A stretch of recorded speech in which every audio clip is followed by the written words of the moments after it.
It's been quite some time since we were making an effort to have Pushpendra ji come on our platform and speak with Colonel RSN Singh ji, and we are very, very honored today to have them both together on this platform. They both don't need any introduction. What they do need is for all of us to give them our time and our attention. Today the topic of the evening is India, a target of proxy war. We're not asking a question. We're not saying that is India a target of a proxy war. India today is a target of proxy wars.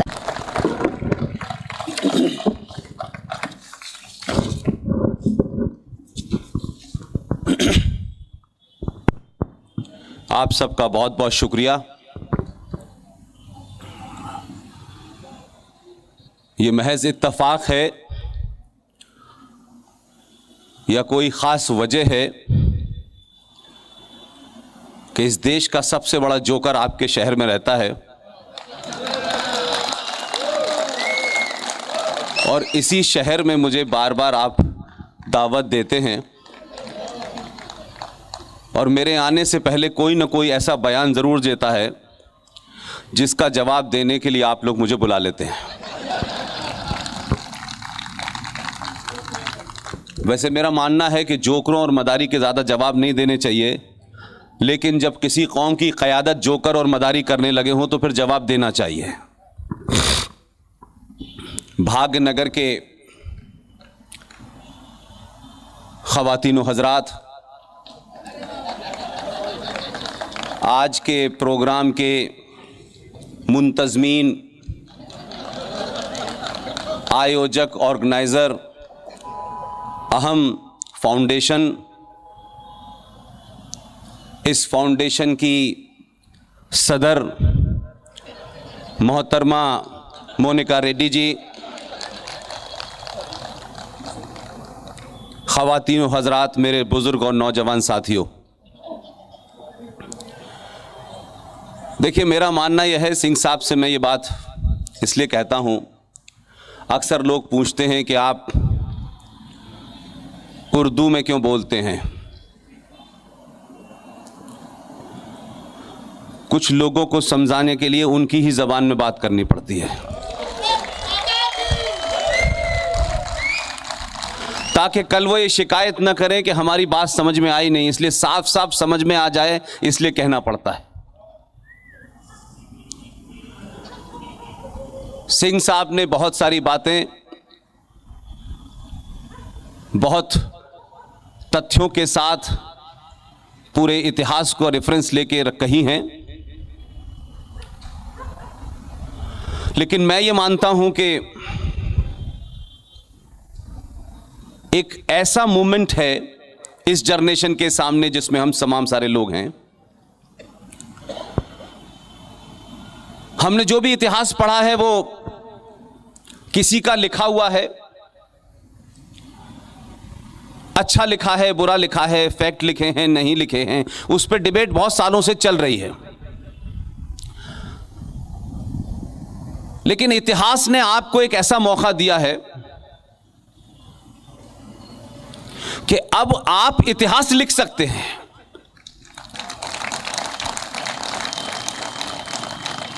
और हमारी generation, क्योंकि इतिहास लिखने का मौका हर एक को नहीं मिलता है। यह देश एक ऐसे समय से गुजर रहा है, एक ऐसे मोमेंट से गुजर रहा है जब हम सबको बिना किसी उसके, कौन कितना पढ़ा लिखा है, कौन कितना विद्वान है, कौन कितना बड़ा महापुरुष है, इसकी आवश्यकता नहीं है। और कोई आपको इस वक्त इतिहास बनाने और इतिहास लिखने से रोक नहीं सकता। आज से 20 साल पहले, 25 साल पहले ये शिकायत जरूर हुआ करती थी कि हम कहना चाहते हैं तो हम कहां कहें। ना तो इस देश का मीडिया आपको जगह देता था, न टेलीविजन था, एक तरफा कम्युनिकेशन चल रहा था। ज्ञान, विज्ञान और बुद्धिजीवियों की जो धारा थी वो एक तरफा थी। और जो बड़े बड़े अखबारों के एडिटोरियल पेज पे लिखते थे, किताब लिख देते थे, बाकी लोगों के मन में उन किताबों को लेकर, उस ओपिनियन को लेकर, उस एडिटोरियल पेज पे छपने वाले आर्टिकल को लेकर अगर कोई सवाल भी होता था तो भी अखबारों में एक लेटर टू एडिटर की जगह होती थी जिसमें 5 या 6 खत छपते थे। अब वो भी बंद हो गए। लेकिन हमारे दौर में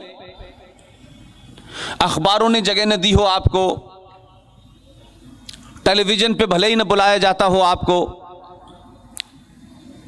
लेकिन 21वीं सदी का एक ऐसा हथियार आपके हाथ में है कि आप अपने मन में जो भी सवाल हैं, जो भी आपने पढ़ा है, आपका कोई आर्गुमेंट है, कोई रीजनिंग है, कोई फैक्ट है, कोई रेफरेंसेस है, उस छोटे से मोबाइल के माध्यम से आप पूरी दुनिया में अपनी बात कह सकते हैं।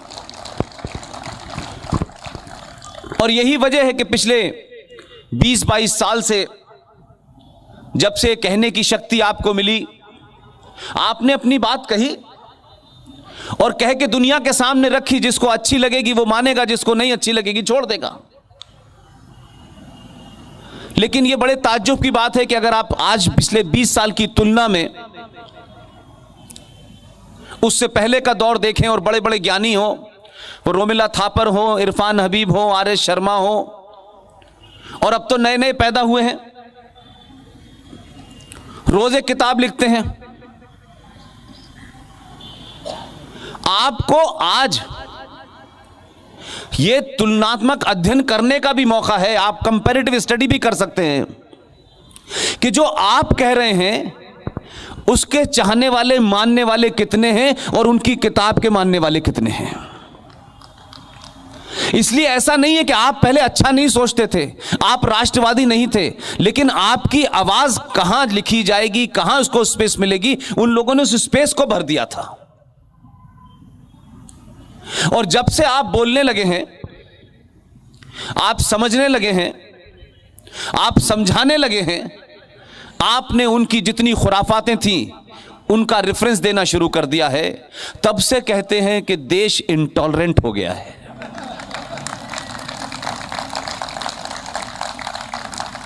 ये जो एक तरफा टॉलरेंट सोसाइटी बनाई थी बुद्धिजीवियों ने, आपकी इंटॉलरेंस ने उनकी दुकानें बंद कर दी हैं। अब किताब लिखते हैं, कोशिश करते हैं बिके, बिकती नहीं है, क्योंकि किताब के आने से पहले किताब में कहां कहां क्या क्या लिखा है वो आपको पता होता है। और आप अपनी बात हिंदी में भी कहते हैं, उर्दू में भी कहते हैं, इंग्लिश में भी कहते हैं और रीजनल लैंग्वेज में भी कहते हैं। लिहाजा वो झूठे अब अपने घरों से निकल नहीं पा रहे हैं। और आपने भी तय कर लिया है कि झूठों को घर तक छोड़ के आना है। लिहाजा ये जो रिश्ता है हमारे और आपके बीच में, और मोनिका जी इस रिश्ते में जो ब्रिज का काम कर रही हैं,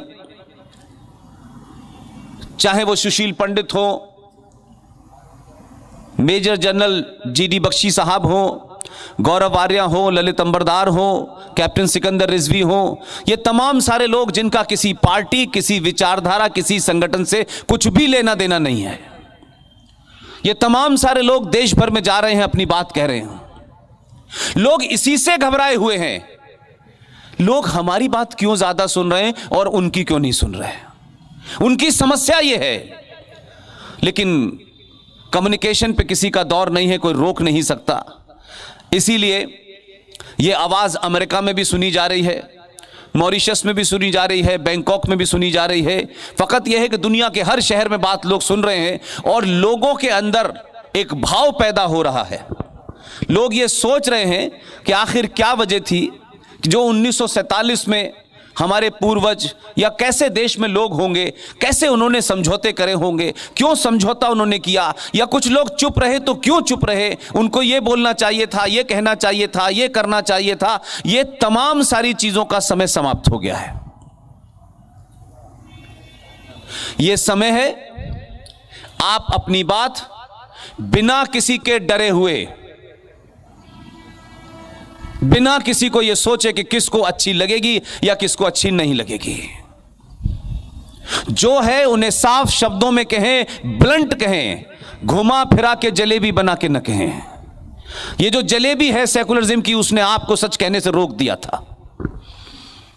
आपके मन में कोई बात है, शब्दों की मर्यादा रखें, भाषा की मर्यादा रखें, अपनी बात को कहें, पूरी ताकत के साथ, पूरी ईमानदारी के साथ कहें। अगर आपकी बात में तथ्य होगा तो दुनिया सुनेगी, और आपकी बात में तथ्य होगा तो लोग वैसे ही डंप कर देते हैं जैसे 2014 में किया है। ऐसे ही होगा। यह सिलसिला शुरू हुआ है, इसलिए लोगों को समस्या हो रही है। हमारे यहां डिबेट हर बात पे होती है। कोई ऐसा सब्जेक्ट नहीं है जिस पे हम सनातन के लोग डिबेट करने से शर्माते हो।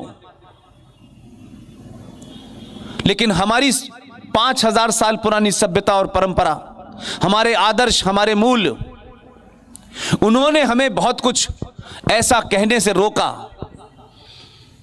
कि हमें उस स्तर पे नहीं जाना चाहिए। हमें अपना स्टेटस बरकरार रखना चाहिए, दुनिया कितनी भी खराब हो जाए।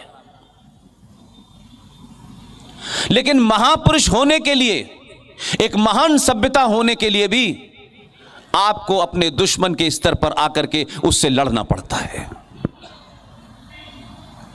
लिहाजा यह नहीं हो सकता कि आज जिस दौर में हम हैं, जिन संकटों से, जिन चैलेंजेस से यह देश गुजर रहा है, हम अपनी महानता को इस बार बार उसका वर्णन करें और अपने दुश्मन का जवाब न दें, और दुश्मन से कहें कि शायद वो हमारे मूल्यों को, परंपराओं को, हमारे स्टेटस को समझेगा। वो समझने वाला नहीं है। यह गलती 1947 में भी आपने की, यह गलती आप लोग 2020 में भी कर रहे हैं। सिंह साहब ने कहा कि देखिए, एक प्रधानमंत्री आया, उसकी आवाज, उसका कैरेक्टर, उसका किरदार, उसकी क्रेडिबिलिटी इतनी जबरदस्त थी कि उसने देश से कहा कि देश संकट के दौर से गुजर रहा है और हमारी फौजों के लिए अनाज की कमी है, क्या यह देश एक वक्त का खाना छोड़ सकता है? लोगों ने छोड़ा। 2020 में भी हम जब यह सुनते थे कि यह समाज बहुत लालची है, बड़ा सेल्फिश है, सिर्फ अपने बारे में सोचता है और किसी के बारे में नहीं सोचता, उस समाज में भी इस चेतना को जगाने वाला भी इस वक्त के प्रधानमंत्री ने बहुत सारी अपीलें की आपसे, आपने छोड़ी। न मैं लाल बहादुर शास्त्री हूं, न मेरे कोई नरेंद्र मोदी के बराबर का मेरा कद है, लेकिन क्या यह नहीं हो सकता कि जितनी भी हमारे इंटरनल कंट्राडिक्शंस हैं, ये ब्राह्मण है, ये ठाकुर है, ये दलित है, ये फलाना है, ये ढिमाका है, ये साउथ इंडियन है, ये नॉर्थ इंडियन है,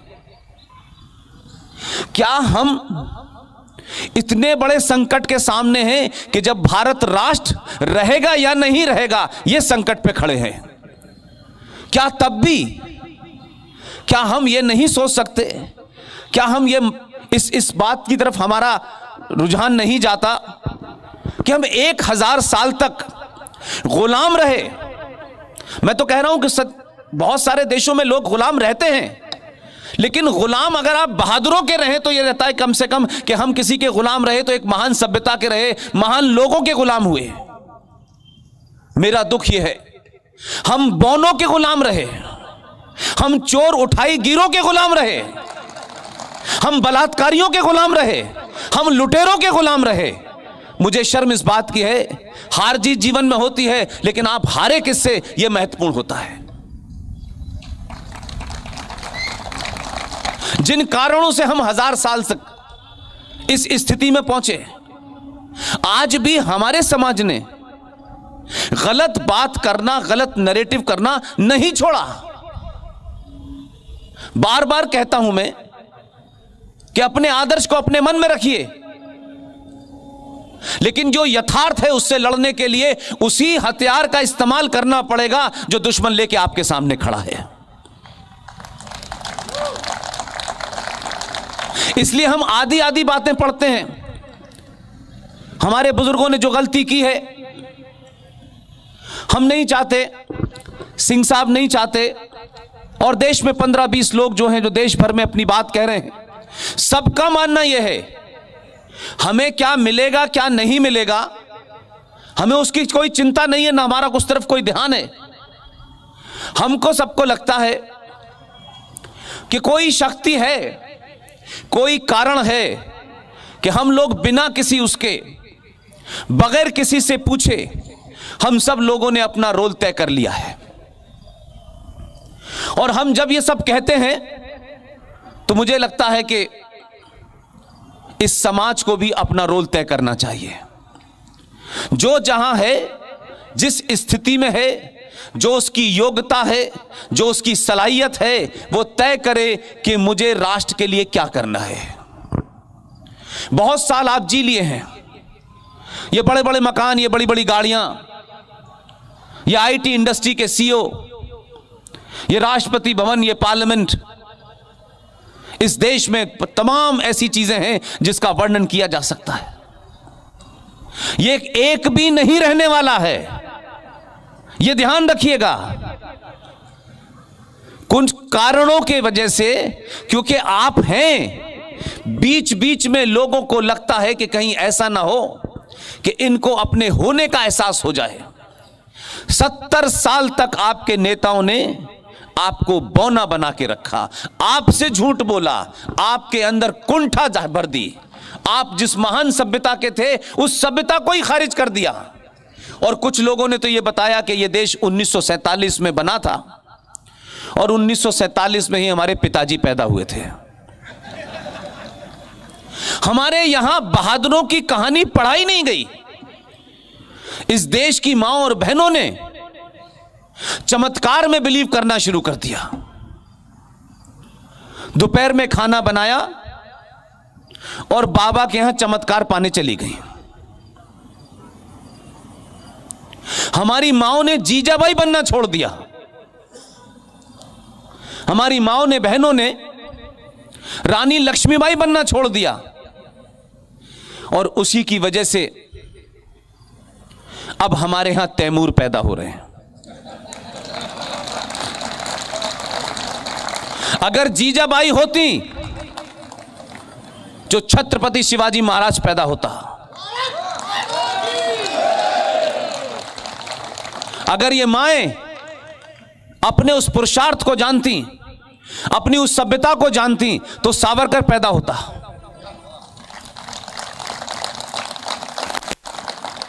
हमारे अंदर कमियां आई। हमने जो 1000 साल पहले गलतियां की, वो हम आज भी दोहरा रहे हैं। क्या यह मुमकिन नहीं है?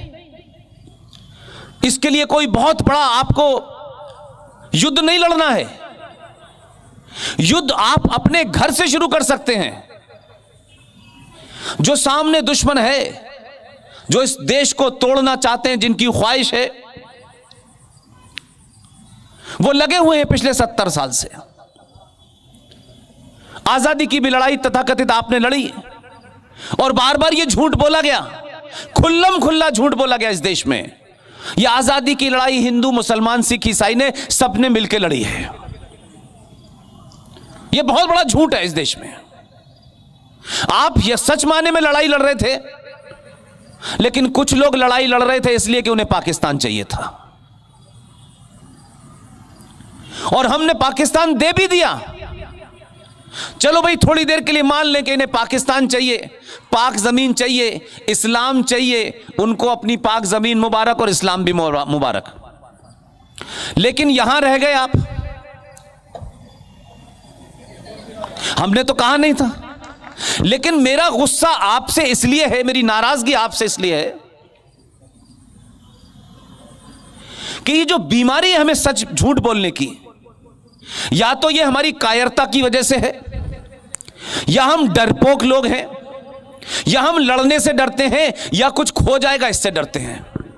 इसमें से कोई एक कारण हो सकता है। जिनको जाना था वो चले गए, कम से कम वो ईमानदार थे, उन्होंने बता दिया हमारा इरादा ये है। लेकिन इस देश में ये कहा नहीं नहीं नहीं नहीं, जिसका जिक्र सिंह साहब ने किया 1946 का चुनाव, ऑल इंडिया मुस्लिम लीग ने वोट मांगा कि पाकिस्तान बनाना चाहते हैं, कौन कौन उसके हक में है, इस पे वोट मांगा। 475 सीटों में से 425 सीटें हिंदुस्तान के मुसलमान ने पाकिस्तान बनाने के फेवर में दी, लेकिन गया यहां से 2% नहीं। और वो गया नहीं तो यकायक 47 आते ही वो राष्ट्रवादी हो गए, भारत के प्रति उनकी आस्था बदल गई। तो ये झूठ हमने चलाया। उनका एजेंडा कल भी क्लियर था, उनका एजेंडा 1400 साल पहले भी क्लियर था। उन्होंने कोई कंफ्यूजन नहीं रखा। कंफ्यूजन आपके अंदर है। आप उस कंफ्यूजन में रहना चाहते हैं तो रहिए, लेकिन राष्ट्र को गिरवी मत रखिए। जिनको सत्ताओं पे बैठना है बैठे, जिनको राजनीति करनी है करें, लेकिन देश और राष्ट्र में फर्क करना सीखिए। धर्म और मजहब में फर्क समझिए क्या है। यहां बड़े सारे बुद्धिजीवी बैठे होंगे। हम बार बार ये कहते हैं सारे धर्म बराबर हैं। चलिए, मुझे खुशी है कि आप लोगों को इस बात का एहसास हो गया है कि इससे बड़ा कोई झूठ नहीं हो सकता। और मैं अपनी कोई बात जज्बाती होकर नहीं करता। मैं किसी के खिलाफ नहीं हूं और किसी की शान में कोई गुस्ताखी भी नहीं करना चाहता, लेकिन अगर गुस्ताखी करनी पड़ेगी तो खुलेआम करूंगा। सारे धर्म बराबर हैं, यह जब ही तय होगा जब सारे धर्म हो। हम सनातनियों ने 5000 साल पुरानी सभ्यता, जो करोड़ों साल पहले, जब से ये कायनात थी, जब से ये यूनिवर्स था, ये ब्रह्मांड था, ये कब से था मैं नहीं जानता, लेकिन जब से ये ब्रह्मांड था, आज है और पता नहीं करोड़ों साल तक रहेगा। जब तक था, जब तक है और जब तक रहेगा, सिर्फ दुनिया में, इस ब्रह्मांड में एक ही धर्म था, एक ही धर्म है और एक ही रहेगा। उसका नाम है सनातन।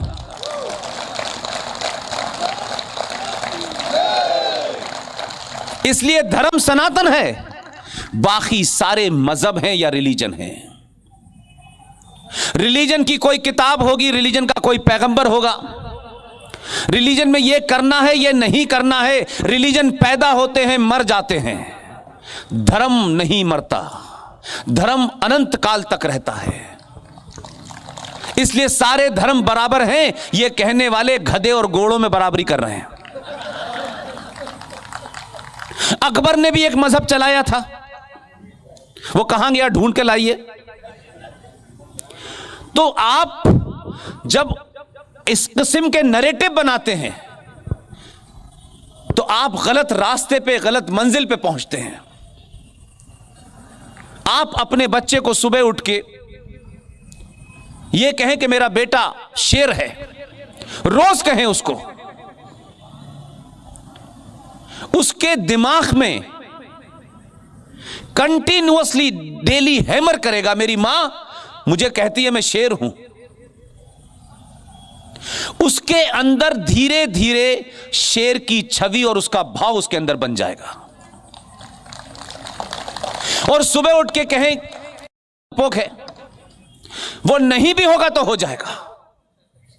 यह साइकोलॉजिकल बात नहीं, आप एक्सपेरिमेंट करके देख लीजिएगा। और इसका सिर्फ एक ही तरीका है कि अगर आपके घर में 2 अक्टूबर में जो पैदा हुए थे उन्हें हटा दीजिए, और जो 23 जनवरी को पैदा हुआ था उसकी तस्वीर लगा लीजिए। आप रोज देखेंगे उसको, तो रोज उसके इतिहास को आपकी आंखों के सामने से गुजरना होगा।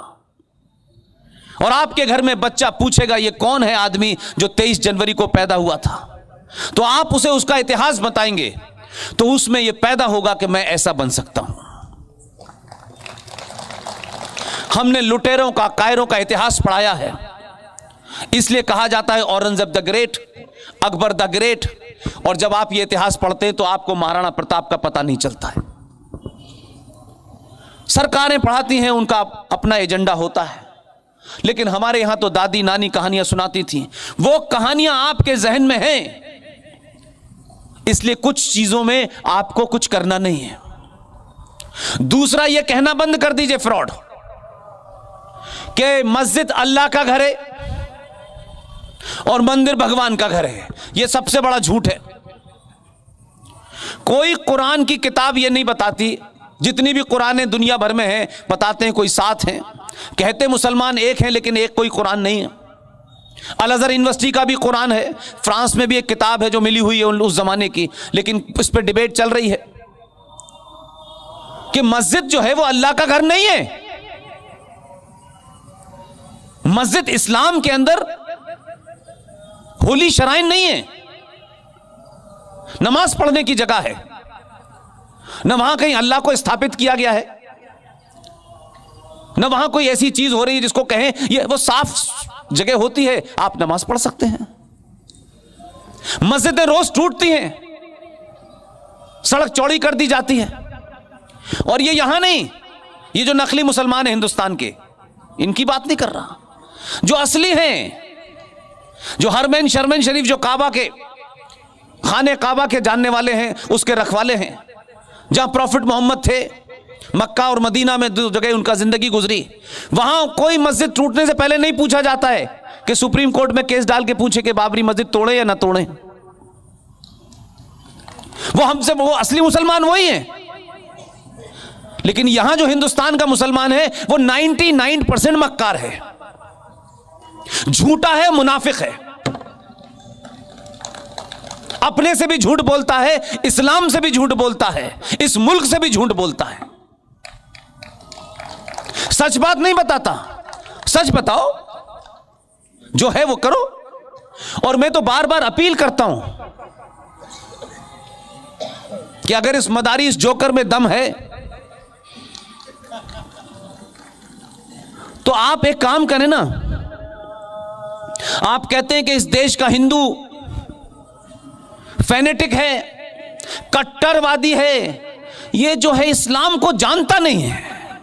एक एवरेज मुसलमान से आप बात करिए, वो आपने कुरान शरीफ नहीं पढ़ा, वो ऐसे पूछेगा आपसे जैसे वो पढ़ के ही पैदा हुआ था। देश के ट्रैफिक रूल पिछले 50 साल से बताए जा रहे हैं, वो उसे नहीं पता चल रहे, लेकिन सीए पढ़ लिया है उसने।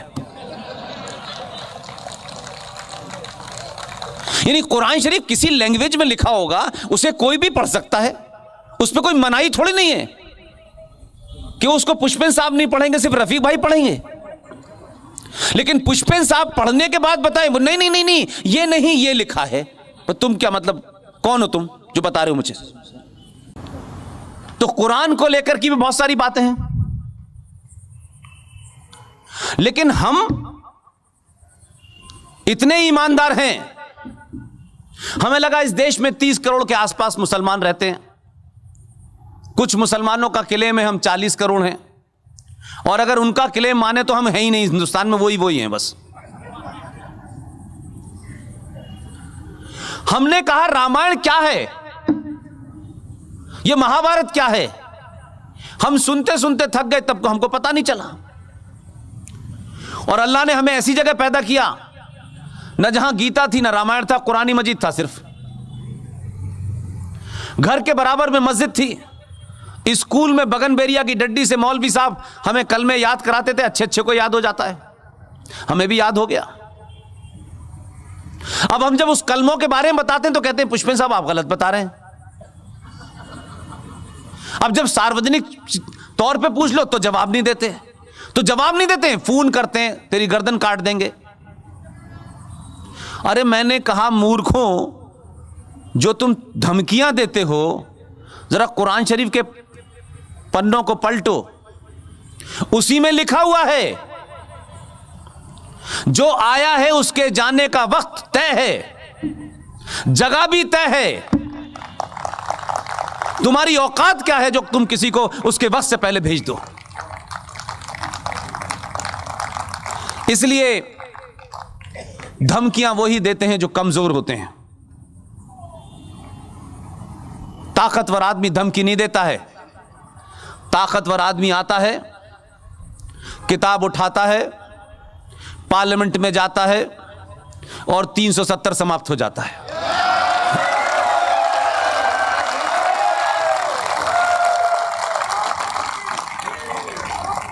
इसलिए यह जरूरी नहीं है कि जो धमकियां दे रहा हो वो बहुत ताकतवर होता है। हमने बड़ी धमकियां देखी।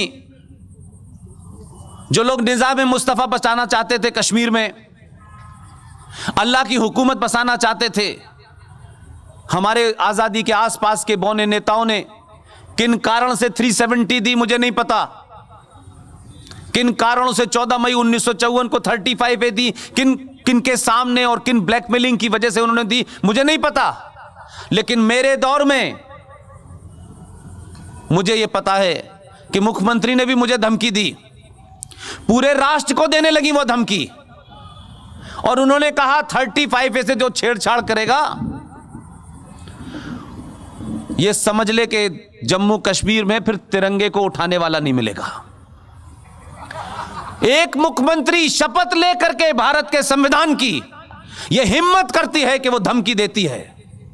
सिटिंग चीफ मिनिस्टर, उस पर देशद्रोह का मुकदमा चलना चाहिए था, लेकिन सरकारें और समाज ने खामोशी इख्तियार की, इसलिए उसको लगा कुछ और बोलो। कुछ लोगों ने नजरअंदाज कर दिया, उसने दूसरा बयान दिया मुख्यमंत्री होते हुए। अगर इस पे फैसला आ गया, जबकि 35A की सुनवाई भारत की सुप्रीम कोर्ट में चल रही थी, यह विश्व हिंदू परिषद के ऑफिस में नहीं चल रही थी, सुप्रीम कोर्ट में सुनवाई चल रही थी। वो जजे को चैलेंज कर रही थी, इस देश की न्यायपालिका को चैलेंज कर रही थी। वो न्यायपालिका जो कंटेम्प्ट ऑफ कोर्ट करती है, किसी गरीब को पकड़ के खड़ा कर देती है। हिम्मत नहीं हुई उनकी कहने की। उसने कहा अगर आया तो हम हिंदुस्तान के 1947 जैसे हालात कर देंगे। बहुत लोगों को बुरा लगा। मैंने कहा आपको करने की जरूरत नहीं है, हमने जो आदमी भेजा है वो 1947 से हिसाब लेना शुरू करेगा।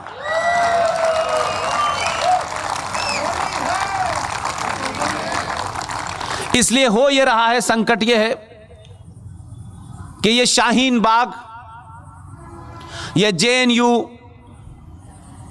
ये हैदराबाद, ये दुनिया भर की यूनिवर्सिटी में बवाल क्यों है,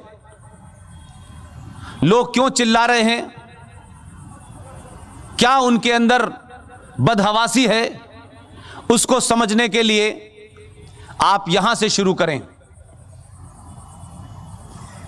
1947 से इस देश में, इस देश के संविधान में, इस देश की संसद में, इस देश की न्यायपालिका के माध्यम से जो एक इनविजिबल सत्ता क्रिएट कर दी गई थी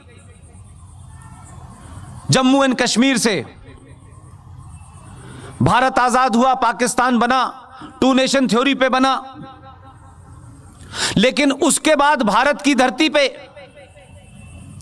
आपने जम्मू कश्मीर का एग्जिस्टेंस भारत के संविधान के खिलाफ जाकर के जो धाराएं आपने दी, जो कंसेशन आपने दिए, आपने कहा कि वहां प्राइम मिनिस्टर की मांग होगी, प्राइम मिनिस्टर होगा। आपने कहा वहां के असेंबली की 6 साल की उम्र होगी, अच्छा साहब ये भी हमने माना, हमारा संविधान होगा, ये भी आपने माना। ये कंसेशन देते देते आप उन लोगों को लगने लगा कि इससे बढ़िया क्या हो सकता है, तो आपने वो नारे नहीं सुने। मुझे अल्लाह ने उस जगह पैदा किया है, मैं बड़ा शुक्रगुजार हूं अल्लाह का, कि जहां से पाकिस्तान बनने का आइडिया डेवलप हुआ और कई लोग यहां से गए और वहां के प्राइम मिनिस्टर और डिफेंस मिनिस्टर बने। और बकौल RSN सिंह साहब के कि जिंदगी का आखिरी सफर जो मेरे सहाफत का, जर्नलिज्म का था, वो भी उसी मुल्क में आखिरी करवाया 12 साल का, जहां यहां के लोग कहते थे कि अगर हमारी आवाज को दबाया गया तो सरहद पार चली जाएगी। तो मैं उस सरहद पार देखने गया था कि इनकी आवाज को सुनता कौन है। वो मेरी जिंदगी का, प्रोफेशन का आखिरी असाइनमेंट था। उसके बाद मुझे नहीं मालूम कि मेरी जिंदगी में RSN जैसे लोग, GD बख्शी जैसे लोग, सुशील पंडित जैसे लोग कैसे इतना मुझे मुतासिर कर देंगे, कैसे इतना इन्फ्लुएंस कर देंगे कि इन लोगों ने कहा कि कुछ ऐसे मुद्दे हैं देश में जिस पे लोग बोलने से डरते हैं, कतराते हैं, आप कुछ मुद्दों को उठाइए। मैं बहुत सीधा साधा सा आदमी था, ये RN सिंह साहब ने बिगाड़ा है मुझे। और मुझे खुशी है, आज मैं पूरे फख्र से कह सकता हूं कि आरएन सिंह साहब इस देश के हर बच्चे को बिगाड़ दे तो अच्छा है।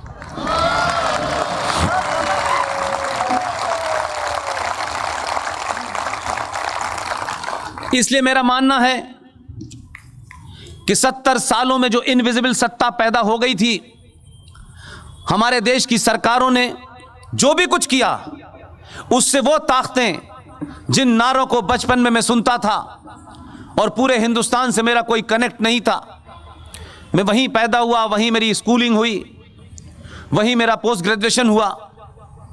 इस दौर में मुझे लगा कि हिंदुस्तान कुछ और है, ये कुछ और है। और उस वक्त एक नारा लगता था जो मेरे जहन में आज तक बैठा हुआ है, और मैं इस बात से खुश हूं कि उस नारा सुनने वाला भी मैं ही हूं और उसको समाप्त होते हुए मैं ही देख रहा हूं। उस वक्त कहा जाता था, लड़के लिया है पाकिस्तान, हंस हंस है खिलाएंगे हिंदुस्तान। आज मुझे लगता है कि वो नारा देने वाले लोग कितने तेज और शातिर थे। ये जो हंस हंस के लेने वाली बात है, उसी में कश्मीर है, उसी में केरला है, उसी में कैराना है, उसी में करीमगंज है, उसी में कर्नाटका है, और पूरे देश में 500 कश्मीर बन चुके हैं इस सेकुलरिज्म की आड़ में जो इस देश में हुआ। आपकी इग्नोरेंस ने और आपके सिर्फ अपने जाती इंटरेस्ट के कारण यह देश आज, आपको लगता होगा आपकी सेना है, आपकी पुलिस है, आपकी जुडिशरी है और आप मेजॉरिटी में हैं, लेकिन 70 साल में आप में सच बोलने की हिम्मत नहीं थी। आपको इतना सप्रेस कर दिया गया था, आपको अपने होने का बोध ही नहीं था, जिसका जिक्र सिंह साहब ने कहा। आज भी हमारे यहां लोग हैं, 4 महीने का बिल, बिजली का बिल, पानी का बिल अगर 100 रुपए आ गया है तो हम सत्ता दे देते हैं उसको। अपनी बेटी का हाथ देने से पहले 1000 बार पता करते हैं इसका गोत्र क्या है, ये कहां नौकरी करता है, इससे पहले शराब पीता था कि नहीं पीता था, इससे पहले इतना उसकी जांच परख करते हैं कि वो बेचारा, मैं समझता हूं कि बड़ी मुश्किल से मिल पाता है लड़का। फिर आपको एक लड़के की ढूंढने में, एक लड़की को ढूंढने में सालों लग जाते हैं आपको, तब जाके अपनी बेटी का और अपने बेटे का हाथ देते हैं। हम इतने बेवकूफ, इतने मूर्ख और इतने सेल्फिश लोग हैं कि जिस मुल्क में रहते हैं, जिसमें हम तरक्की करते हैं, जो मुल्क हमें सब कुछ देता है, हम उस मुल्क को देने में किसी को भी दे देते हैं कि इसने 200 रुपए का बिल कर दिया है। हम ऐसे मूर्ख लोग हैं कि प्याज अगर 10 रुपए महंगी हो गई तो उस पर सरकार गिरा देते हैं। इसलिए सब कुछ दुश्मन कर रहा है, सब कुछ गद्दार कर रहे हैं। गद्दार दुनिया के हर मुल्क में होते हैं, हर सोसाइटी में होते हैं, लेकिन जो सोसाइटी वाइब्रेंट होती है, अपने राष्ट्र के प्रति उसकी जिम्मेदारी होती है, वहां गद्दारों की आवाज कभी बाहर नहीं आती। ये जो कुछ भी संकट है, हम सब फॉर्चुनेट हैं कि हम 47 की गलती 2020 में न करें। सब कुछ हमारे हाथ में है, आपके हाथ से कुछ भी दूर नहीं है। कम से कम सच बोलिए, अपने पे भरोसा रखिए, और बहुत ज्यादा मटेरियलिस्टिक होने की जरूरत नहीं है। हम सब कहते हैं जो आया है वो जाएगा, जाके तुम लेके क्या जाओगे अपने साथ, ये बताओ। जो छोड़ के जाओगे, जिस बच्चे को आपने मिनरल का पानी पिलाया है, धूप से बचाया है, अच्छी हवा मिले उसका इंतजाम किया है, उस बच्चे को इन जिहादियों के हाथों छोड़ के जा रहे हैं, इसकी तरफ चिंता की कभी आपने? यह कैसा मुल्क आप छोड़ के जाना चाहते हैं? अगर उस बच्चे में पुरुषार्थ होगा तो वह अपने लिए कई बड़ी गाड़ियां खरीद लेगा, कई बड़े मकान बना लेगा, लेकिन अगर राष्ट्र नहीं सेवित होगा तो वो कहां जाएगा? अलग अलग जगह रहेगा। इसलिए जो लोग यहां से चले गए हैं, उन्हें लगता है कि अमेरिका, लंदन, फ्रांस, जर्मनी जाना कोई आपकी विद्वत्ता को, आपकी इंटेलिजेंस को साबित करता हो। तो मैं बार बार उनसे भी कहता हूं वहां रह रहे हो, तुम्हारी इज्जत इसलिए है कि भारत मौजूद है।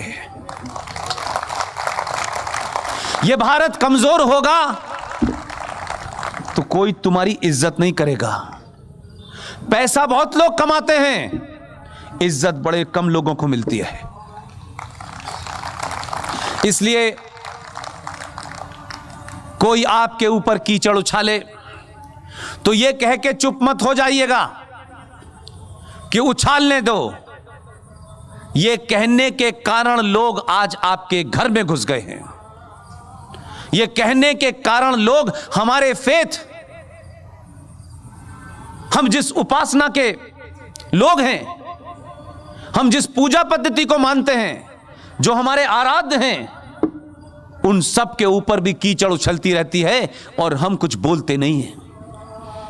एक मोहतरमा है, पता नहीं अल्लाह ने उनके साथ क्यों ये नाइंसाफी की। कुछ दिन पहले उनका एक्सीडेंट हो गया है। मैंने कहा कि भाई अल्लाह ना करे किसी का एक्सीडेंट हो, और हो गया है तो मैं बार बार दुआ करता हूं, अगर नमाज पढ़ता हो तो एक रकात उनके लिए जरूर पढ़ता कि अल्लाह जल्दी उनको ठीक कर दे। लेकिन उनकी बात का जवाब इस देश में दिया नहीं गया, क्योंकि हमें पॉलिटिकली करेक्ट होने का शौक है और मैं पैदाइशी पॉलिटिकली इनकरेक्ट हूं। मुझे इसमें कोई इंटरेस्ट नहीं है कि लोग कितना मुझे महान कहेंगे नहीं कहेंगे। मुझे इसमें इंटरेस्ट है कि मैं जिस राष्ट्र में हूं, उस राष्ट्र के लोगों ने किसी डर के कारण, किसी इंटरेस्ट के कारण अगर जबान बंद रखी है तो मैं उनसे कहता हूं ये समय है, पूरी ताकत से बोलो, पूरी चिल्ला के बोलो। इसलिए इस बात की चिंता मत कीजिएगा कि आपका कुछ बनने बिगड़ने वाला है। इसलिए छोटी सी बात फिर दोहराऊंगा मैं, आप लिख सकते हैं तो लिखिए, अगर बोल सकते हैं तो बोलिए, और चिल्ला सकते हैं तो चिल्लाइए, और अगर इन तीनों कामों को भी नहीं कर सकते तो जो चिल्ला रहा है उसके साथ खड़े हो जाइए।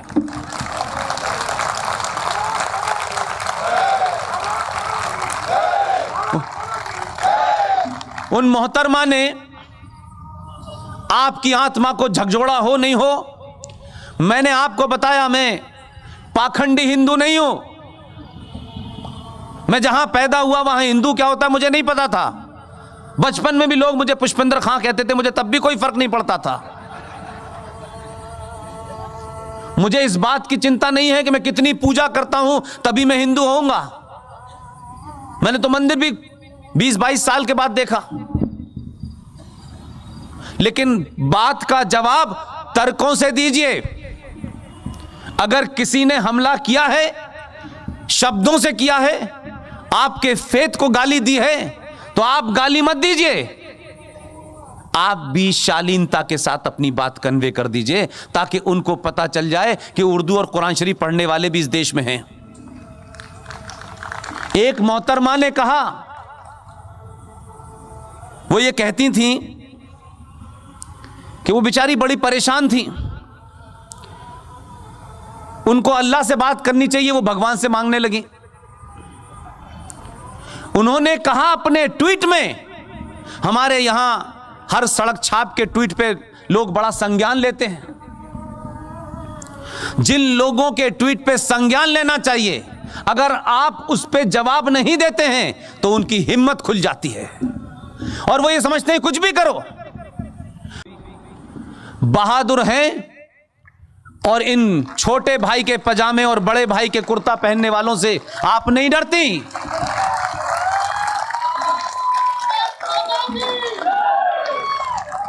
नहीं तो इस किस्म की लॉन, इस किस्म के माहौल में हमने तो गजलें होते सुना है,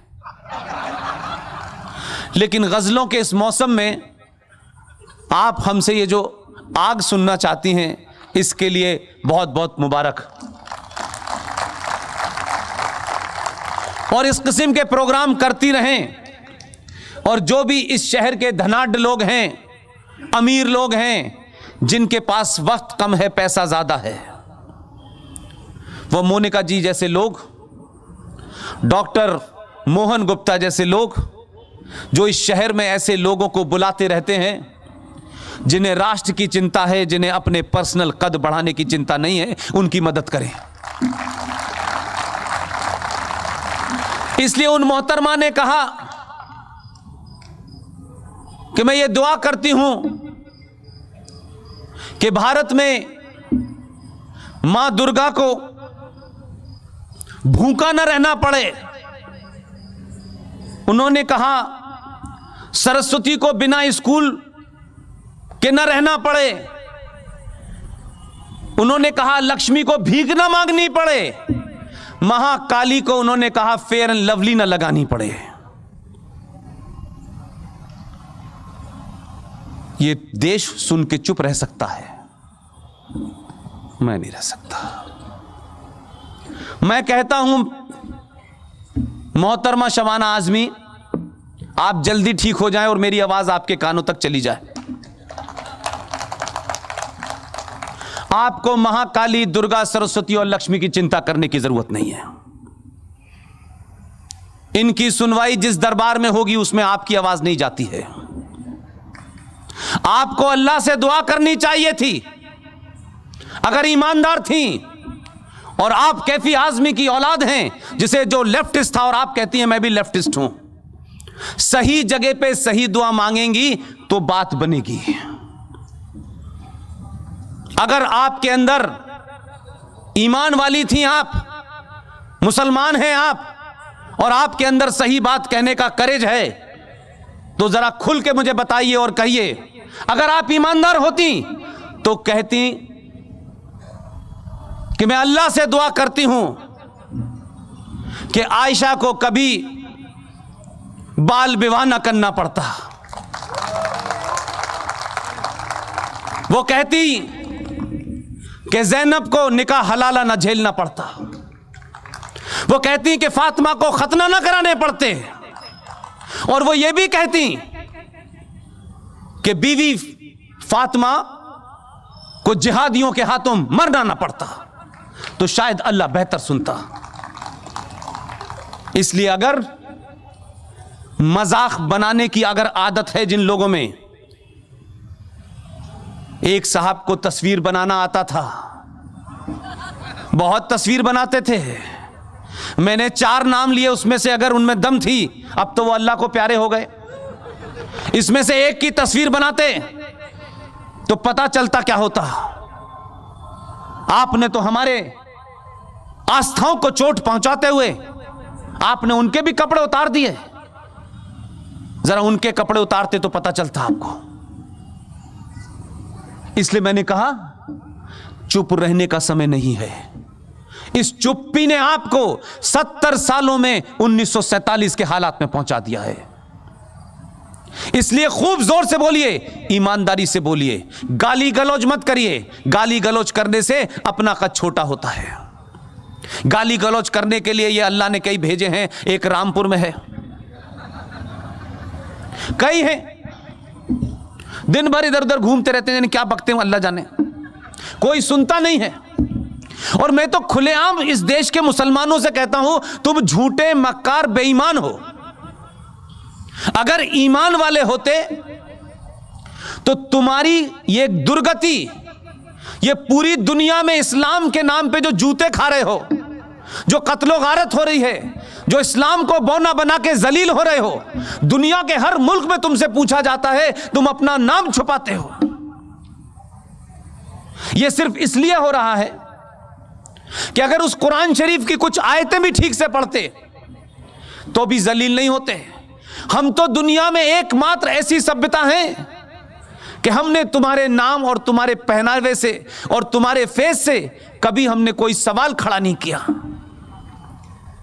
हमने तुम्हें अपने यहां जगह दी, आप भी रहिए। हमने तो दुनिया के कई मुल्कों को जगह दी, कई फेथ को जगह दी। कभी कभी तक आज तक कोई ऐसा रिकॉर्ड नहीं मिलता है कि इन 70 सालों में हमने कभी हथियार उठा करके किसी फेथ को मारा हो।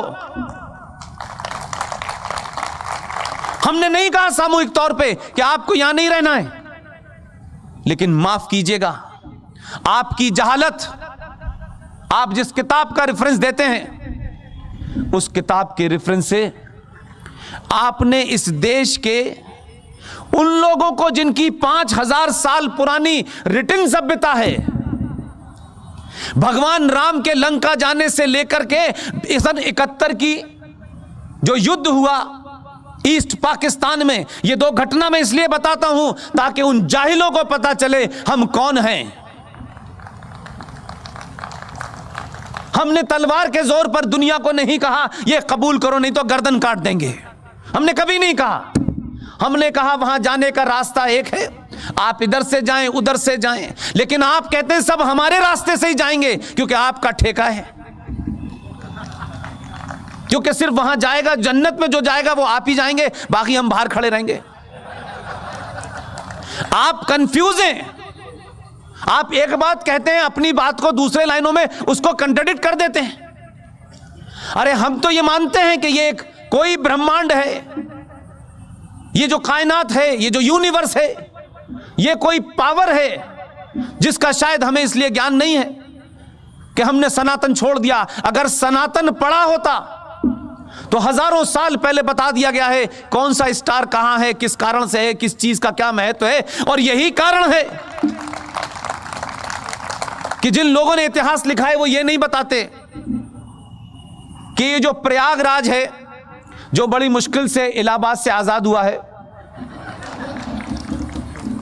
वहां पर जो कुंभ लगता है, अगर कुछ लोगों का बस चलता तो वो कहते कि कुंभ भी 1947 से शुरू हुआ है। तो हमको ये बताया नहीं गया और हमारे लोगों ने जो शुद्ध साइंस है, कोई पूजा पद्धति नहीं है सनातन में, सनातन सिर्फ ज्ञान और विज्ञान और साइंस है और उस पर कुछ है ही नहीं। वो आज बता रहे हैं 2019 में 20 में कि ये जो आपका जो स्नान होता है इसका एक महत्व इसलिए होता है कि जो प्लैनेट्स की पोजीशन होती है वो 12 साल में एक प्लैनेट आता है और उस वक्त उसकी अल्ट्रा वायरस रेस की वजह से पानी के अंदर अशुद्धियां समाप्त हो जाती हैं और नहाने से आपको आसान हो जाता है और आपके अंदर कोई बीमारी पैदा नहीं होती। लेकिन यही बात हम कहते थे तो लोग कहते थे ये मूर्ख लोग हैं, ये मूर्ख लोग हैं भाई। और आपको मूर्ख कौन कह रहा था? ये वो लोग कह रहे थे जिनका अल्लाह पे यकीन है। मेरा भी अल्लाह पे पूरा यकीन है, 100% है। देखिए पानी में इसलिए नहीं पीता हूं कि लोग कहेंगे पानी पी पी के देता है, तो मैं उनको ये चांस नहीं देना चाहता। लोग कहें बगैर पानी दिए भी देता है, तो वो कहते हैं हमारा अल्लाह पे यकीन है। अरे हमारा तो अल्लाह पे यकीन हजारों सालों से था, ऐसा नहीं था कि 1400 साल से 632 से शुरू हुआ, हजारों सालों से था। और आज भी हम मानते हैं यकीन आपका कमजोर है क्योंकि आप अल्लाह की आड़ में मुल्ला का इस्लाम चलाना चाहते हैं, आपका एजेंडा है। इसलिए मैं कहता हूं कि हम 1000 साल तक गुलाम रहे, इसमें कोई छुपने की बात नहीं है, इसमें कोई इंफीरियरिटी कॉम्प्लेक्स नहीं, इसमें कोई कुंठा की बात नहीं है। हमने जरूर कोई ऐसे काम किए होंगे, हमारे अंदर ये अशुद्धियां आई होंगी, हमारे अंदर कमजोरियां पैदा हुई होंगी, हम आपस में बटे होंगे, हमने जरूर किसी नियम का उल्लंघन किया होगा, ऊपर वाले ने हमको सजा दी। पूरे 1000 साल तक गुलाम रहने के बावजूद भी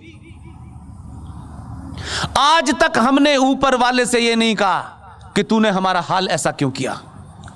हमने कभी नहीं कहा, हमने ये माना कि हमारी कमियों के कारण आज हमारे ऊपर लुटेरे, दंगाई, बलात्कारी राज कर रहे हैं। लेकिन आपसे पूछना चाहता हूं मेरे भाइयों, गोल टोपी वाले से भी पूछिएगा जहां मिल जाए, उससे पूछिएगा भाई, हम तो 1000 साल से जलीलों के हाथों जलील हुए, तब भी हमारा कुछ नहीं बिगड़ा, हम तब भी सरवाइव करे। तुमने तलवार के जोर पे लोगों को शलवार पहना दी, बहुत सारे को, हमने तब भी सवाल नहीं खड़ा किया। लेकिन जरा तुम बताओ तुम्हारा ईमान कहां चला गया? जिनका अल्लाह पे बड़ा यकीन है, नियत बांध के नमाज पढ़ते हो और अल्लाह के सिवा किसी की इबादत नहीं कर सकते, ये पहला कलमा कहता है, तो आपका ईमान 2014 के बाद से क्यों टूट गया? आप तो कहते कि ये जो कायनात है, ये जो रब्बुल आलमीन जिसे आप कहते हैं कि इस पूरी कायनात, इस सृष्टि को कोई एक ताकत चला रही है, हम भी मानते हैं, आप भी मानते हैं। तो भैया अगर ये सूरज निकल रहा है, ये हवा चल रही है, तो ये रब्बुल आलमीन का ही कोई जलवा है। तो रब्बुल आलमीन ने ये तो नहीं कहा था कि 2014 में मैं नहीं भेजूंगा।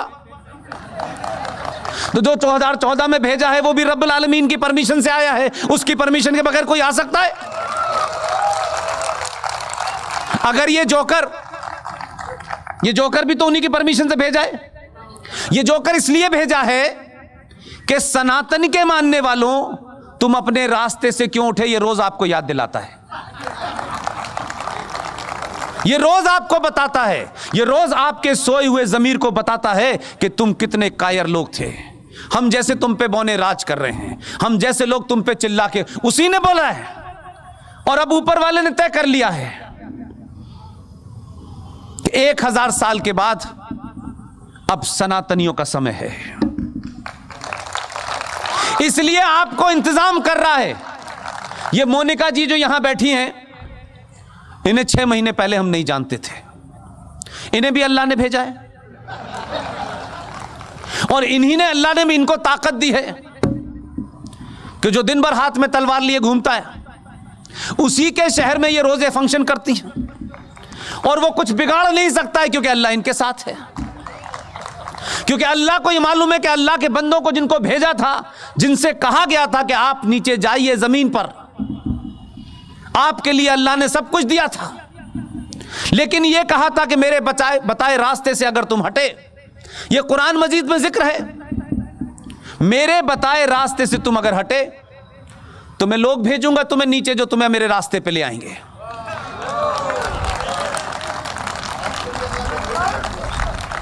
अब मुझे बताइए, शुरुआत नेहरू जी से की और खत्म मनमोहन सिंह पे किया।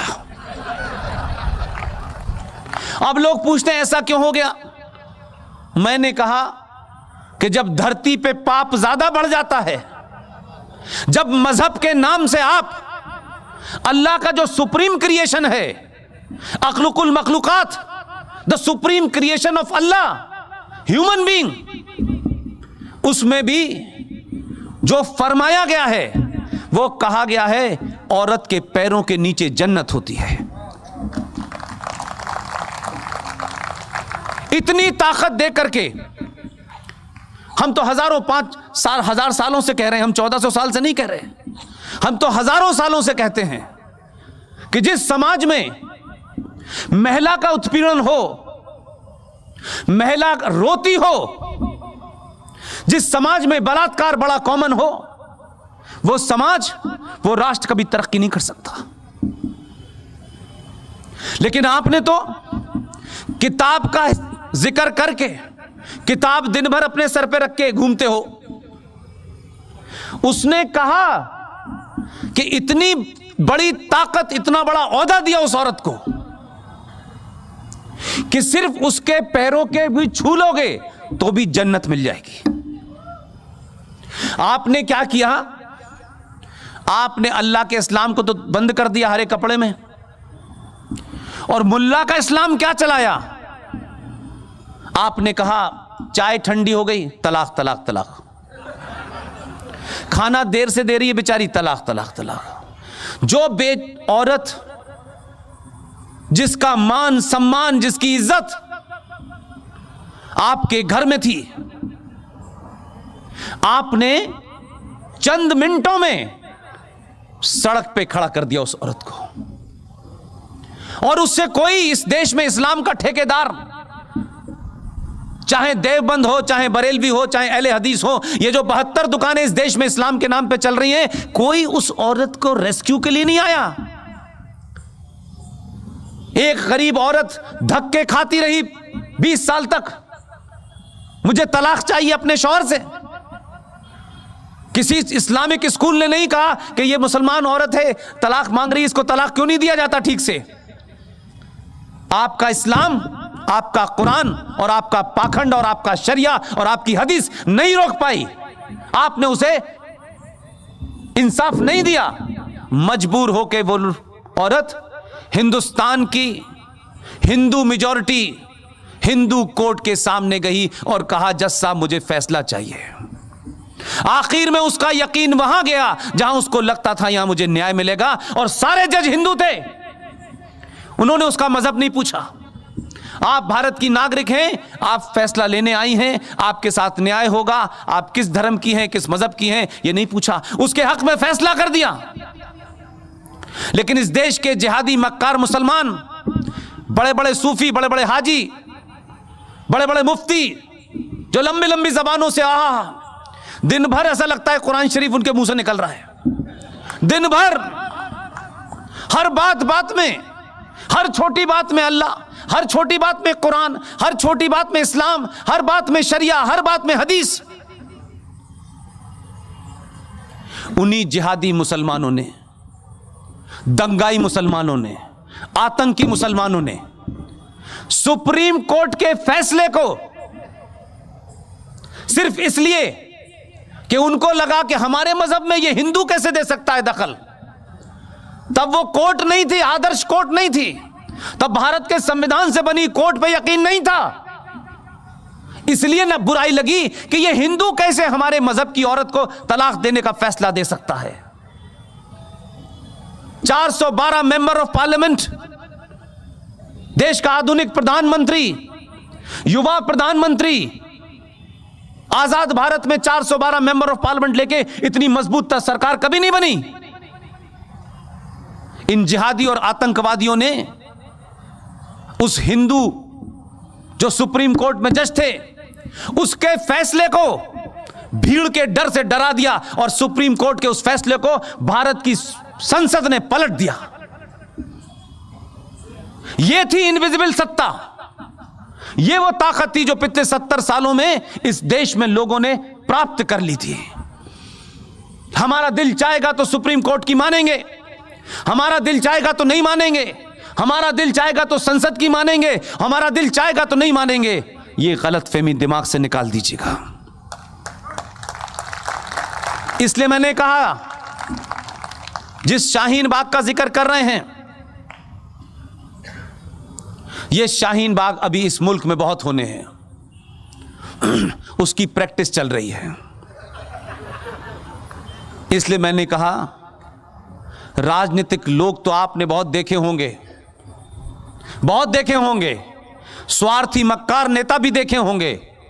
मैंने अपने स्पीच से पहले कहा, सिंह साहब भी वही बात कहते हैं, हमारा किसी से इकन्नी का भी कोई रिश्ता नहीं है, किसी सरकार से, किसी पार्टी से कुछ भी रिश्ता नहीं है। लेकिन हम ये मानते हैं कि सही के साथ खड़े होने की भी हिम्मत होनी चाहिए, और गलत कोई कर रहा हो तो उसको भी दुत्कारने की हिम्मत होनी चाहिए। अगर हम सही की तारीफ भी करेंगे तो लोग मतलब निकाल लें जिनको निकालने हैं, लेकिन सही की तारीफ होनी चाहिए, खुल के होनी चाहिए, किसी को कितना भी बुरा लगे। इस देश के स्वार्थी नेताओं ने इस देश को खोखला कर दिया।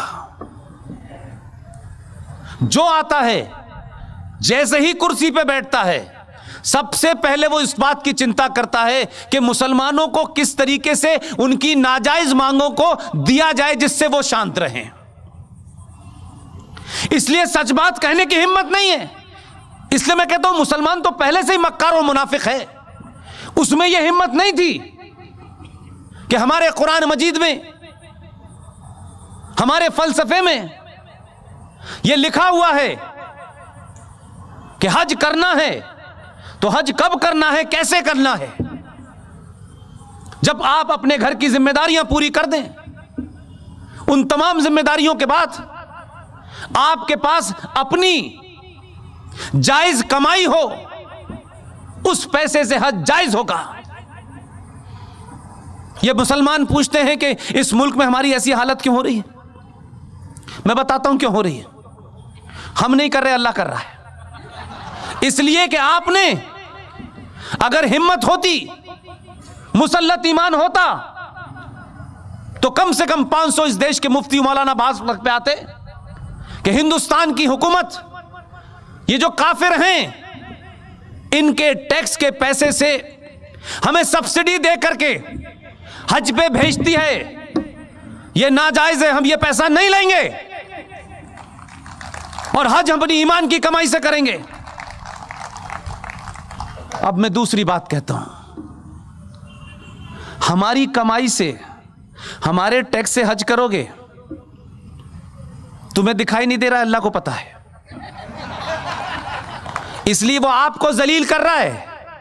और हमारे लिए उसने कहा कि मैं ये आदमी भेजता हूं कि ये कम से कम मुसलमान जलील काम न करें।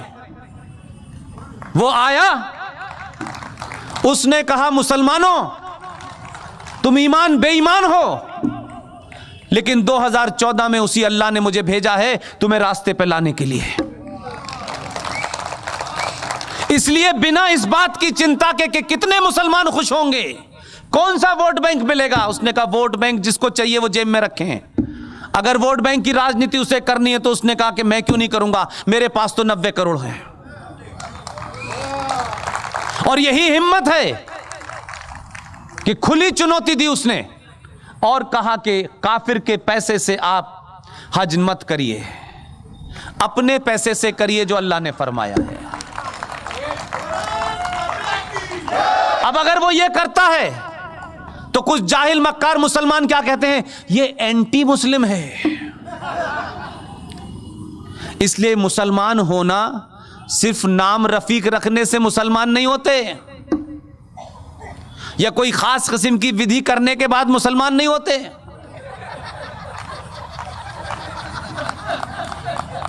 इसलिए मैंने कहा ईमानदारी से सच बोलो। इस मजमे में अगर 1 लाख भी मुसलमान हो तो पुष्पेंद्र इसी आवाज में बात कर रहा होता।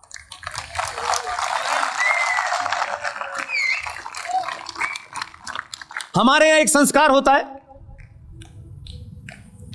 मैंने वो संस्कार तो देखा नहीं इसलिए कि मैंने दूसरा संस्कार बहुत देखा। एक संस्कार होता है हमारे यहां यज्ञोपवीत संस्कार, हमारे यहां जनेऊ पहनाया जाता है बच्चे को। हम सब जानते हैं, जो बुजुर्ग हैं, मैंने तो पहना नहीं क्योंकि मैं तो ऐसी जगह पैदा हुआ जहां जनेऊ था ही नहीं। उसमें जनेऊ पहनाने के पीछे सिर्फ इतनी ही बात होती है कि वो जो बच्चा जब मां की गोद से निकल करके चलने लगता है और जब उसको गुरुकुल भेजा जाता है, उससे पहले उसका यज्ञोपवीत संस्कार होता है और उसको जनेऊ पहनाया जाता है। और उसमें ये उसको हिदायत दी जाती है कि ये छोटी बच्ची, बड़ी बच्ची, ये मां, ये सब जो भी हैं, जितनी भी महिलाएं हैं, या तो तेरी बहन हैं या तेरी मां हैं। जब तक तुम्हारी विधिवत शादी ना हो जाए तुम्हें ब्रह्मचर्य का पालन करना है और हर औरत और हर लड़की को अपनी बहन और मां की आंखों से देखना है। हमारा सनातन यह कहता है 5000 साल से, लेकिन आपकी गंदगी और 1000 साल की गुलामी ने जो आपने हमारे अंदर गंदगी डाली, वो ये डाली कि हम अच्छा खासा एक संस्कार कर रहे थे, आपने कहा हम भी करेंगे। आपके यहां जो संस्कार होता है उसी उम्र में होता है। हमारे यहां बच्चा चुप बैठा रहता है, पंडित जी जोर से मंत्र पढ़ते हैं। आपके यहां मौलवी साहब चुप रहते हैं और बच्चा चिल्लाता है, पागल हो जाता है चिल्ला चिल्ला के। आपके संस्कार में क्या बताया जाता? सभ्यताओं में अगर कंपैरिजन करना है तो ठीक से करिए, आधा अधूरा मत करिए। इसलिए मैं कहता हूं कि आप 2020 के भारत में हैं, किसी से डरिए वरिए मत। कोई एक आध चुनाव हार वार जाएं, उससे अपने दिल को छोटा मत कीजिए, छोटा मत कीजिए अपने दिल को। लेकिन ये जो लोग नारा लगाते हैं ना, मोदी है तो मुमकिन है, उसके बाद क्या होगा? इसलिए मैं कह रहा हूं, ये जो मैंने कहा, अगर देश में, दुनिया में आपको व्यक्ति और राष्ट्र के बीच में अगर कुछ चुनना है तो राष्ट्र को चुनिए। व्यक्ति आएंगे जाएंगे। अगर आपके अंदर पुरुषार्थ जागृत हो जाएगा, आपके अंदर अपनी सभ्यता के प्रति, अपनी संस्कृति के प्रति सम्मान पैदा हो जाएगा, तो कई करोड़ मोदी पैदा हो जाएंगे, कई करोड़ अमित शाह पैदा हो जाएंगे। इसलिए हार जीत जीवन का एक सिलसिला है। हार जीत के बाद सिलसिला रुकना नहीं चाहिए, इसलिए वो रोकेगा नहीं। कुछ लोग शाहीन बाग पे इसलिए नहीं बैठे हैं कि CAA की फुल फॉर्म इन्हें समझ में नहीं आ रही। उनकी ज्यादा समझ में आ गई है, सिर्फ गलती उन्होंने ये कर दी है कि गलत वक्त पे किया है। उनको समझ में नहीं आ रहा कि दिल्ली में नेहरू जी नहीं है। अब ये संकट इसलिए है, ये चिंता इसलिए है, उनको परेशानी इस बात के लिए है कि बना तो ये 2014 में है, लेकिन हिसाब इसने 1947 से शुरू किया है। तो जो 1947 में जघन्य अपराध किया गया था, 370 और 35 दे के उसे वापस लिया। 500 साल से एक युद्ध चल रहा था। हम तमाम सारे भोले लोग रोज कहते थे भगवान रामचंद्र यहीं पैदा हुए हैं। बड़ा समझाया, लोगों ने कहा कोई बातचीत कर लो आपस में। उन्होंने कहा नहीं, यहां बाबर पैदा हुआ है। यह बहस इतनी चली कि हमने सब कुछ मान लिया और यह समाज तैयार हो गया था कि चलिए आप यहां बाबर को बना लीजिए, लेकिन हमारे मर्यादा पुरुषोत्तम राम यहीं पैदा हुए थे, यह मान लीजिए। हमारी इस शराफत को कुछ लोगों ने समझा ये मूर्ख लोग हैं। आपने कोर्ट में खड़े होकर के जो शब्दावली इस्तेमाल की है वो मैं दोहराना नहीं चाहता। वो भी उसी अलीगढ़ के हैं जो कोर्ट में मुकदमा लेके लड़ रहे हैं। बार बार पूछ रहे थे यहीं पैदा हुए हैं, इनका डेट ऑफ बर्थ सर्टिफिकेट लेके आओ। कई बार पूछा। मैंने कहा अगर मैं कोर्ट में होता तो मैं पूछता 13 शादियों का मैरिज सर्टिफिकेट लाओ, तब कैसी रहती है। लेकिन आपने इतनी बार पूछा, हमने कहा उनका मैरिज डेट और सर्टिफिकेट तो हमारे पास नहीं है, लेकिन हमने एक ऐसे शख्स को खड़ा किया, उसने सारे सर्टिफिकेट दे दिए। और हुआ क्या, जो हमसे पूछ रहे थे कि भगवान राम का सर्टिफिकेट लेके आओ, आज उनसे पूछ लिया तो कहते हैं अरे ये हम नहीं देंगे, हमें पता ही नहीं है। तो संकट यह है कि आपने सवाल पूछना शुरू कर दिया है। 1000 साल से आप जवाब दे रहे थे,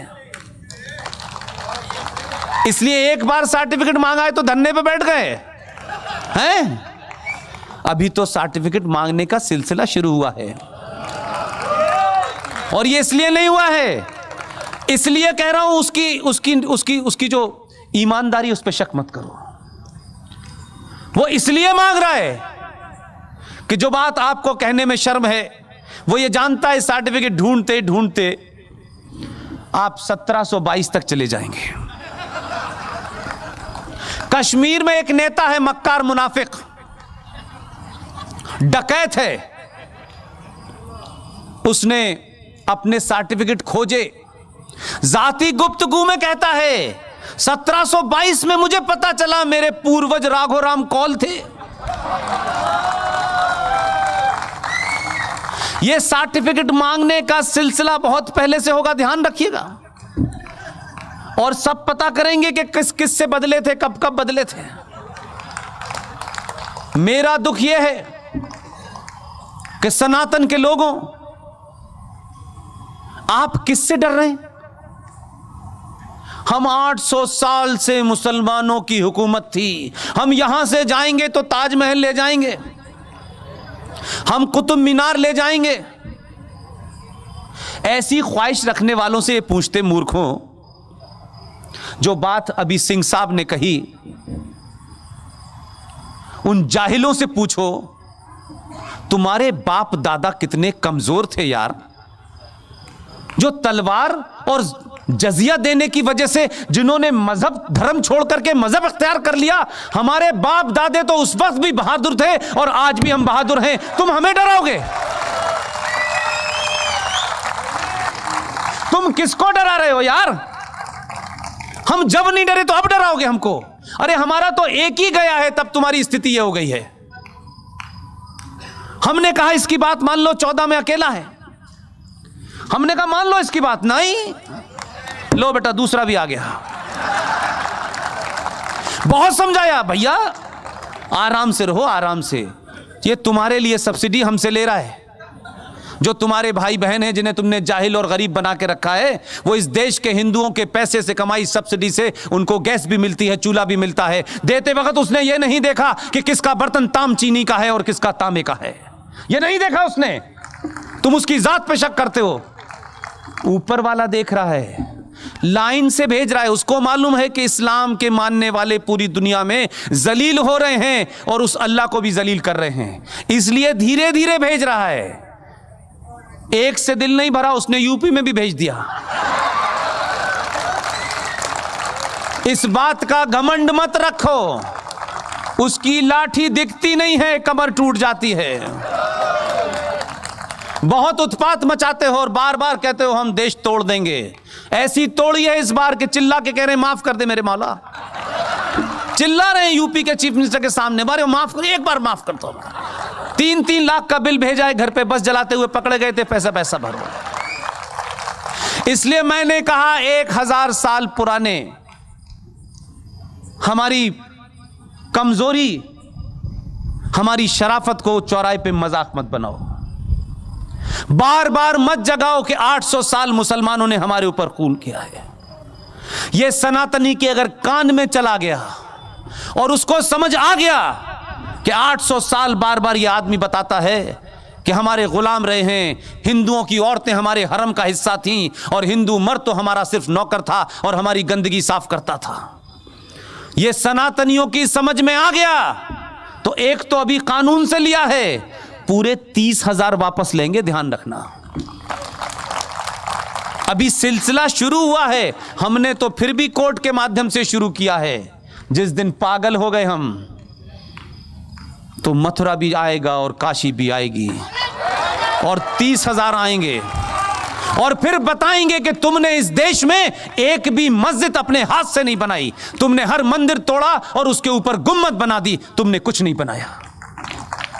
अगर तुम्हारा इस्लामिक आर्किटेक्चर नाम का कोई फ्रॉड था तो भाई मुझे बताइए सऊदी अरब में कितने ताजमहल बने हैं, कितनी कुतुब मीनार बनी हैं। झूठे मक्कारों, किसी के मकान पे कब्जा करके नेम प्लेट लगाने से तुम्हारा मकान नहीं हो जाता। अगर इतना ही आर्किटेक्चर था तो कुछ दिखाई देता ना हमें।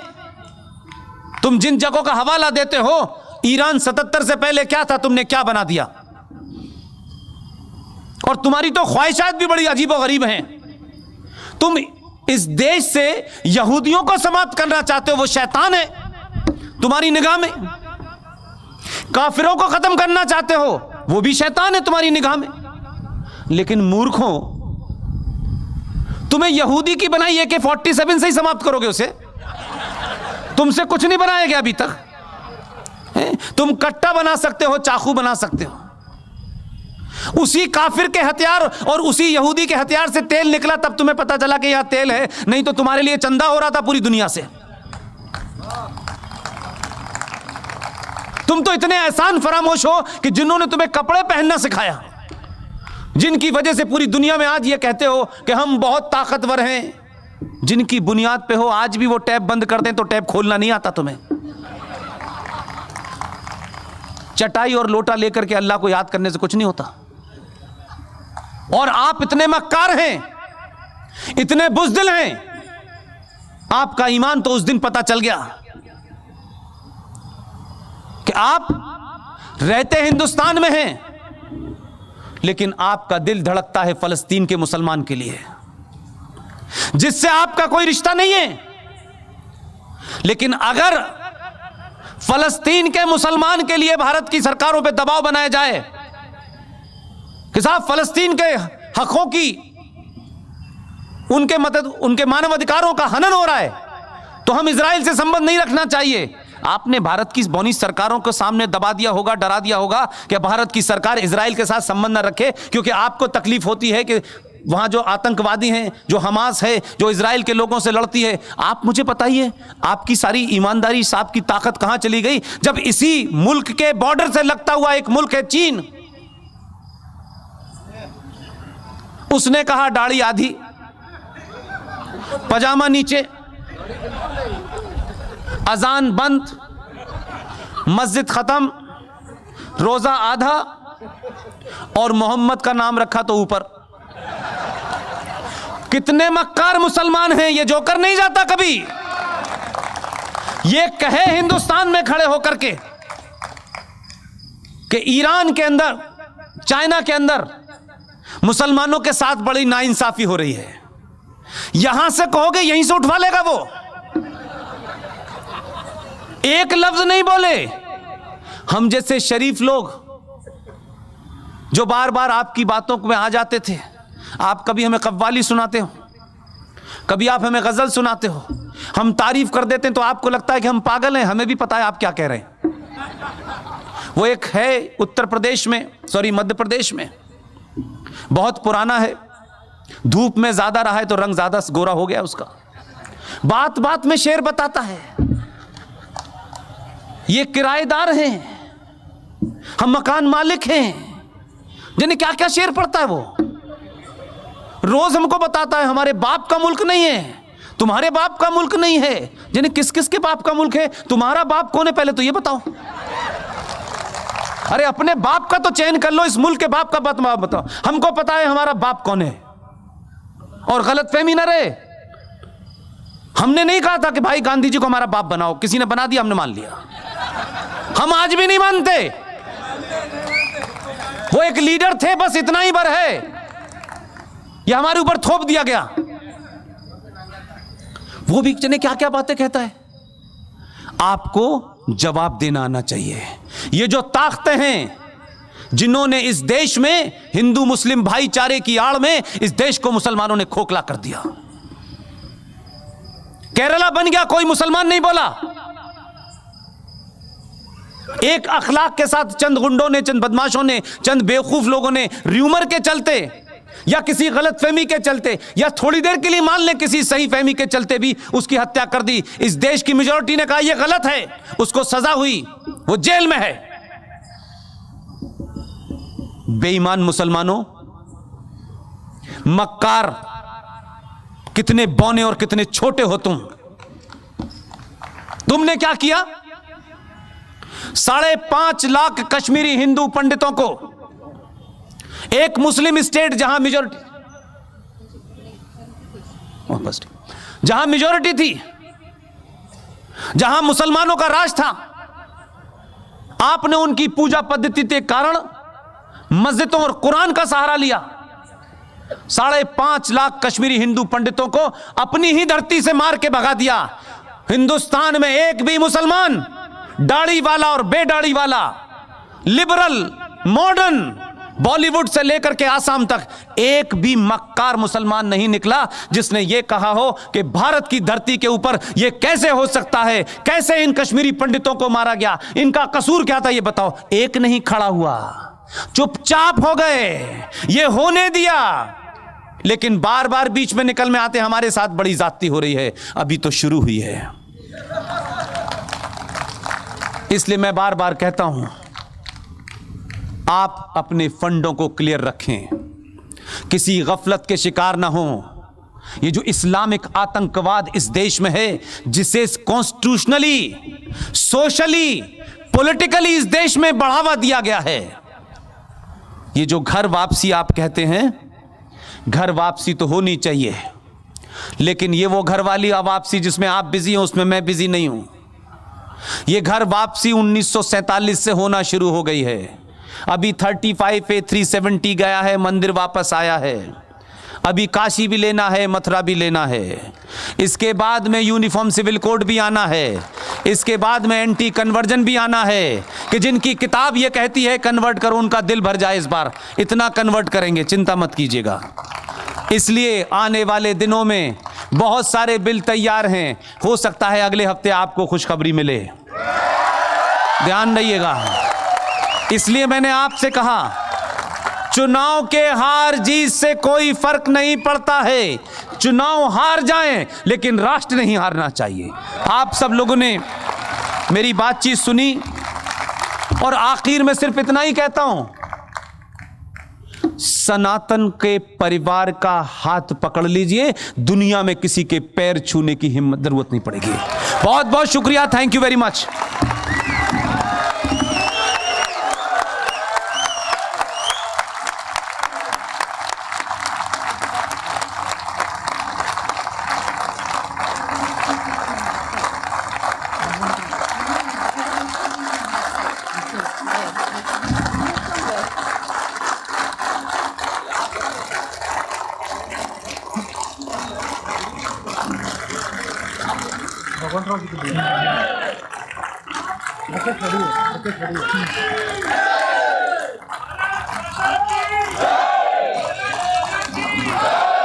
सब लोग थोड़ी देर और खड़े रहिएगा, थोड़ा सा और खड़े रहिएगा please.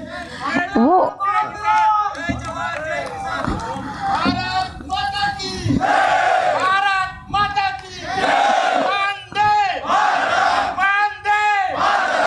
Thank you, thank you, thank you.